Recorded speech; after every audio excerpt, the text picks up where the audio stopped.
What's up, guys? It's your boy Vic, and today I'm bringing you this Magical Musketeers deck profile.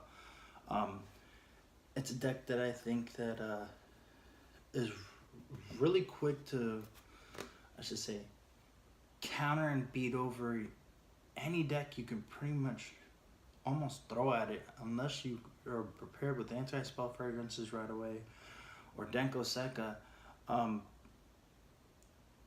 It'll pretty much either negate what you got or almost like Utopia lightning over your monster.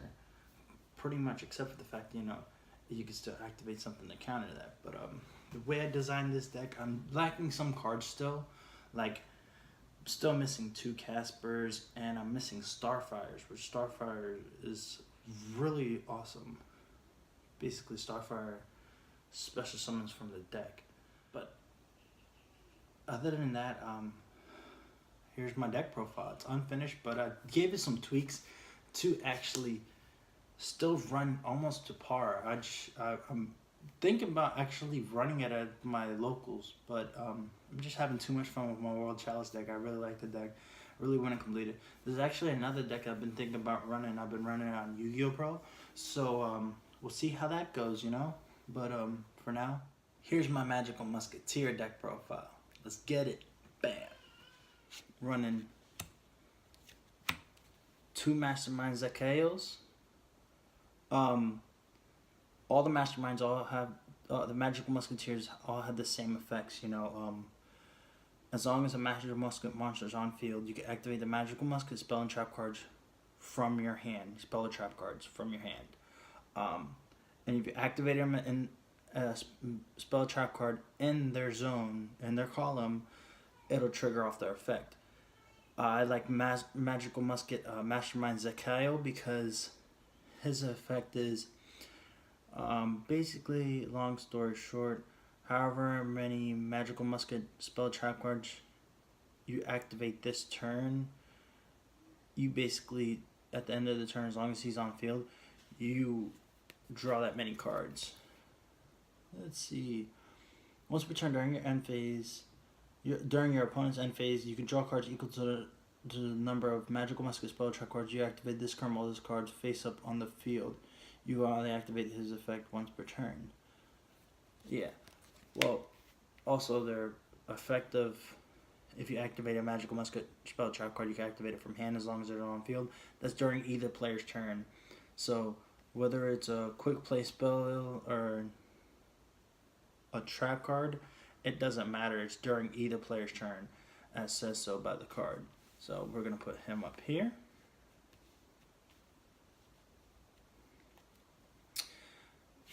Then I play, I'm going to put this over here, 3 Kid Brave. Kid Brave is one of my favorite ones because his effect, I think, is just straight dope. If you activate a spell trap card in his column, you could discard 1 Magical Musket card from your hand and draw 2 cards. So he speeds up the deck. More or less, he speeds up the deck, honestly. Like, he helps you draw into the cards that you need right away. Then I play 2 Magical Musketeer Docs. I only played 2, but he's straight. If I had a third one, I'd probably play a third one, honestly, only because his effect is when you activate a card in his column, you could basically recycle a Magical Musket card from your grave to your hand. Let me just read that just to be certain. You can add 1 Magical Musket card from your graveyard to your hand, but not a card with the same name as the activated card. Yep. So, like, it really doesn't matter if you activate any spell card or any trap card. It does not matter. You could grab a Magical Musket card from your deck. I mean, from your graveyard, I apologize. I only have 1 Casper. If I had more Caspers, I'd play more. I'd play 3 Caspers if I had him. He's actually not that easy to get. Basically, if a spell or trap card is activated in this card column, you can add 1 Magical Musket card from your deck to your hand, but not of course, one with the same name as the one you activated. So he's really dope. He helps you get into your other cards like your steady hands or your cross dominations or your desperado or anything like that. Like honestly, like usually everyone goes into cross domination. Some people go into steady hands. Most people go into last stand, of course, which I don't blame them. But you know, it depends like on how your play is going during the game. I'm different from everybody else. Everybody usually plays 2 of this card. Some people play 1 of this card, but I'm playing 3 calamities. Calamities is when you activate a spell trap card in her column. You can special summon. Let me just read just to be certain because I don't want to be wrong to you guys. Okay. 1 magical musket card in your graveyard. Special summon from your graveyard in defense position. A magical musket card. So, like.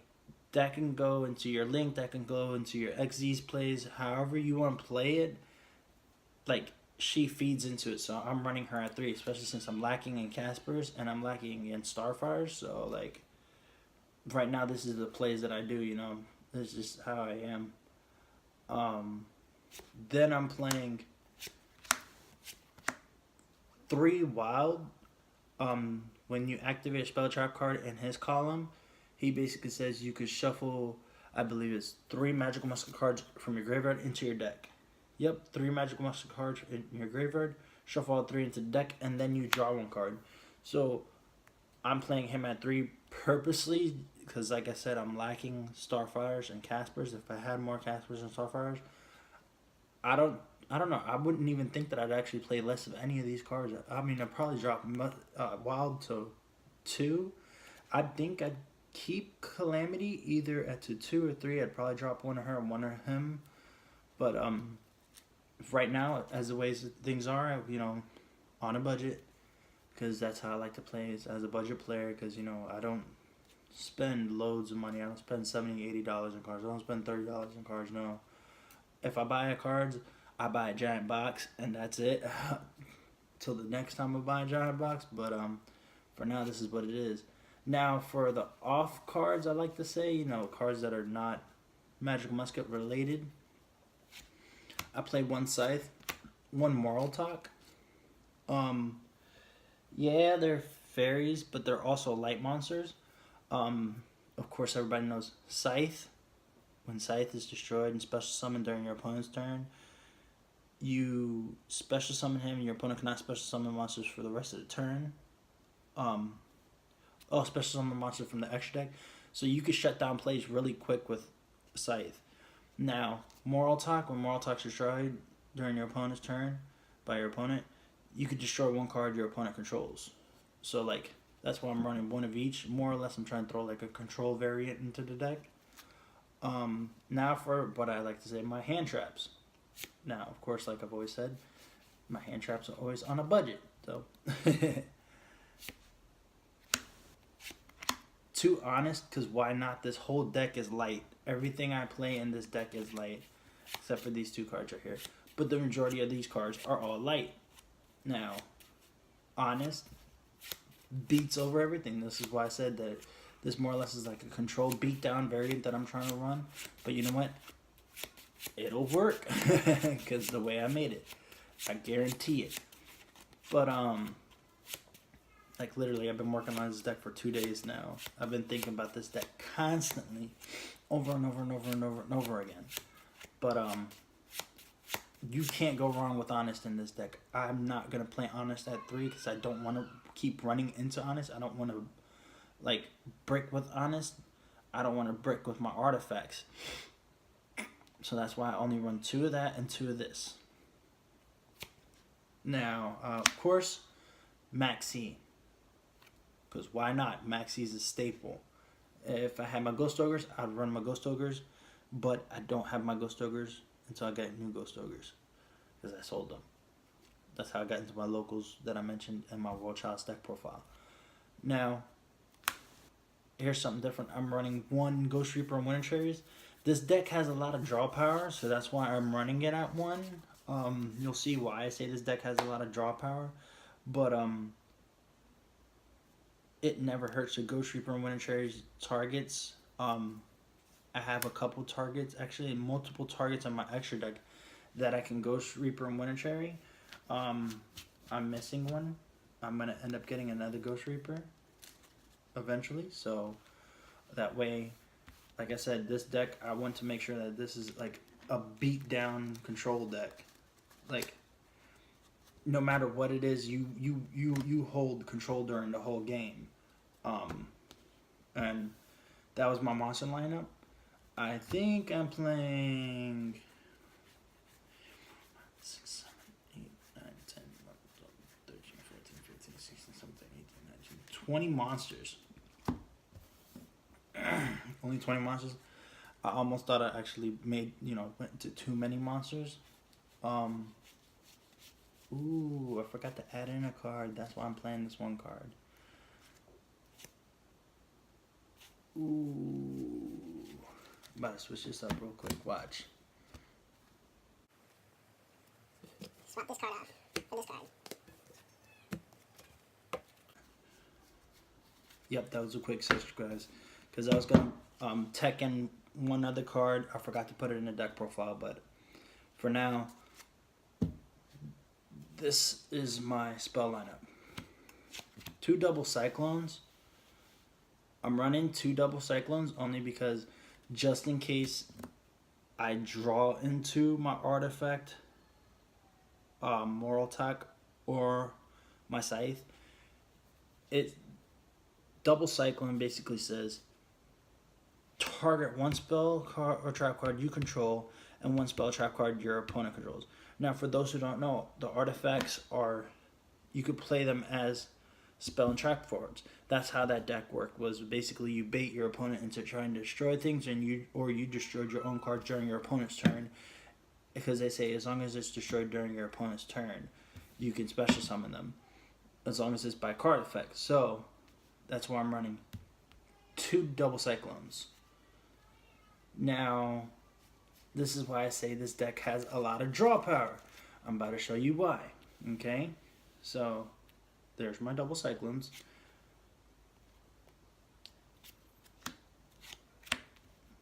Two Pot of Desires, because why? Pot of Desires has the most draw power in this game right now. Now, the downside to the effect of banishing 10 cards, you can always plus into your cards. That's why I play a lot of 3s of everything. Now, if I had one more Mastermind, Magical Musket Mastermind Zakayo, I'd play another one. That way I have running 3. I'm running 2 Honest. I'm running 2 Docs. If I had a third one, I'd play a third one. But for now, this is what I'm playing. Now, Pot of Desires will probably be late in game when I have my hand set up for certain cards that I want. I'd go into Pot of Desires. That way I draw the cards that I don't have. But now, the more controlled way to draw cards, I've been playing 3 Pot of Dualities. Since this deck normal summons a lot, I've been playing 3 pots. If I had double summons, I'd play double summons. But for now, I'm running 3 Pot of Dualities to make up for that. That way I can draw into things that I want, like my Magical Musket Dominations and so on and so forth. 1 Pot of Desires. 1 Soul Charge. I apologize. 1 Soul Charge. Because why not? You want to bring back cards that are destroyed. That way, as they're destroying your Magical Musketeer cards, let's say because they're countering your strategy or whatever, you can Soul Charge them all back, and then you go into your other plays by activating the rest of these cards. Now, I'm running for Magical Musket cards 3 Steady Hands. Steady Hands is so dope. This is why I say your deck basically, your Steady Hands basically turns your cards almost into Utopia the Lightning. That way you beat over your opponent. The only downside to it is, of course, it can still be affected by card effects. But, with cards like, for those who don't know, Fiendish Deal, you don't got to worry about that. Fiendish Deal will basically turn it into a Utopia the Lightning at that point. And only because I have one, if I had more, I'd play 2 more of these. But Cross Domination, that's why I'm playing 3 Wild. That way you recycle back your Cross Domination and your Steady Hands and so on and so forth. Magical Musket Cross Domination would definitely be one of the targets that it would recycle back, and then a Magical Musket Steady Hands and so on and so forth. that's my spell lineup. I'm playing 2, 4, 6, 8, 10, 12.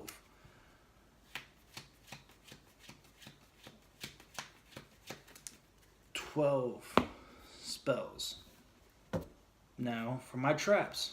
Now, the other reason why I play Double Cyclone is just in case if I don't draw into my artifacts, I can always play my Artifact Sanctums.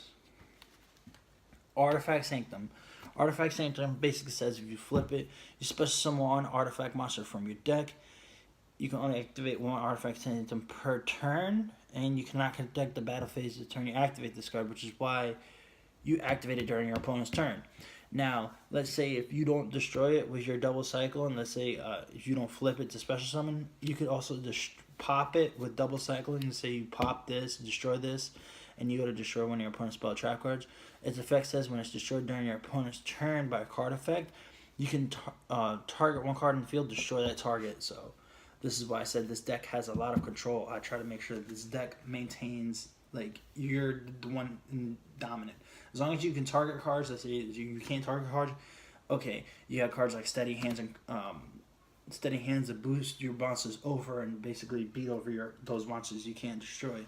Or you could, if you're facing a deck with a lot of back rows, Artifact Sanctum, you can destroy a lot of those cards too. So as long as you can target, you're good. I definitely play Artifact Sanctum regardless. That's my opinion. That way, if you don't want to use the destroy effect, if you're able to flip it, you could flip it in a column that one of your magical monsters are in, and you chain off their effect with Artifact Sanctum. You can special summon Artifact Scythe. That way, they can't special summon from the extra deck, and boom, you're chaining off effects. They can't special summon from their extra deck, which locks them down, and then on top of that, you gain one of your magical monsters' effects. So either way, all in all, you're good. All right. Then I'm playing as a Magical Musket trap cards. 3 Desperado. Why? Because why not? Desperado, if you control a Magical Musket monster, target one face-up card on the field, destroy it. More control. This is why I said this deck maintains a lot of control. As long as you're playing it right, you're maintaining a lot of control. More control. Boom. Magical Musket Last Stand. Your opponent activates a monster effect. As long as you control a Magical Musket card, negate that effect, destroy it. Oh, when your opponent activates a spell trap card while you control a Magical Musket monster, negate the activation, you do destroy that card. This stops a lot of spell trap cards that could be possible problems for you. This is why I read out the effects, because I'm still learning the cards. I know the deck, but like as I'm playing it, but talking wise, I'm horrible at that. Now for the last of the Magical Musket cards, Magical Musket Fiendish Deal. Fiendish Deal. Now I'm going to read this out to you. Magical Musket monsters you control cannot be destroyed by card effects. If this card in your possession is sent to your graveyard by an opponent's card effect, you can add one Magical Musket card from your deck to your hand. So either way, you're plussing. They can't dark hole your monsters as long as this card's on the field. Yep. They can't Raigeki you. They can't masterpiece you. None of that. Well, he could destroy this card if he was smart enough. But if he's not smart enough, like let's say he goes to target your monster first and not this card, you activate this card, you negate that destruction, so you're good. And my last dubs, because like I said before, I'd like to maintain a very strong defensive presence. Either way. Compulsory evacuation fights. Target one monster on the field, return that target to the hand. That leaves us with 2, 4, 5. 1, 2, 3, 4, 5, 6, 7, 8, 9, 10. 10 trap cards. Because, like, regardless, I'm just trying to make sure that this deck maintains a very strong defensive presence. No matter what, you don't want your opponent beating over you. You don't want this duel to go sideways because, a lot of people play a lot of spell cards and, like, most Magical Musket players, they're playing, like, probably, like, 15 Magical Muskets all together, and they're playing all the lower ones except for your Zekeo, because they all want to play Kid Caspers and your Starfires, which is true. That's what you want to maintain. You want to pin 3 of each of those. So because they don't play Yugioh, I'm playing Yugioh because I don't have them, and I'm also playing more Wilds and more Calamities because to make up for that lack. Now for the extra deck. Of the Link monsters, of course, Proxy Dragon, Deco Talker. These are the 2 main ones that I'm playing. I'm not playing any other ones because I don't have Starfire, so I can't make those faster plays like Starfire would set off. But for now, this is what I'm playing until I get my Starfires or more Caspers. So then I'm playing DDD Stone King Darius. Now I love DDDs hands down. When they came out with this, I was like, oh yo, I gotta get it. He's a rank 3. His effect reads, this is why you're playing. Stone King Darius' effect reads, let's see, once per turn you play a shiny, you can detach 26 material from this card and target 1 dark hijack card you control, destroy it, and if you do, draw 1 card. If this card battles an opponent's monster during damage calculation, you can detach 1 XYZ material from this card. Make this card unable to be destroyed by that battle. Destroy the opponent's monster that battled it after the damage calculation. If you do, inflict 500 damage to your opponent. So that's why you're playing your DDD Stone King Darius. And of course, for the other ones, Break Sword, Acid Golem, because I play a lot of 3s. Now to rank 4s, Gaga Cowboy, Abyss Dweller, Gaga Samurai, Starleech Pal Dynamo, because you're running light monsters. And his effect basically says you detach an XZ. Yeah, detach 2 XYZ materials from this card to target 1 face-up monster your opponent controls. Its attack becomes 0, and if it does, its effects are negated. When this card you control is destroyed by your opponent's card, either by battle or by card effect, and sent to your graveyard, you could draw 1 card. So more draw power, and also you're controlling the field. Castel, because you don't want problematic cards. 101, Karen Gorgon, Dark Rebellion XYZ Dragon, and for my cherry targets for now, Minerva and ABC Buster Dragon. Now you can also target Deco Talker, because a lot of people play Deco Talker, and you could also do, if need be, cards like Proxy Dragon or even Dark Rebellion, because people still play Dark Rebellion, which can turn the tide of the game really quick, because he has your attack and he gains the attack. That sums it up for my deck profile, guys.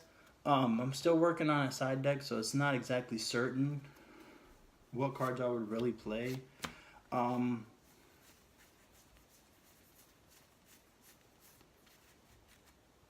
Honestly, if I side deck, this is a side deck that I came up with real quick. It's not really worked on, but 2 Forbidden Chalice, 3 Debunk, 2 Twin Twisters, Solemn Package, Mind Crush. I don't have any more Mind Crush. If I did, I'd play more. Chaos Hunter, and Skullmeisters for that Spiral matchup. And also, just in case, your Paleozoic matchup also.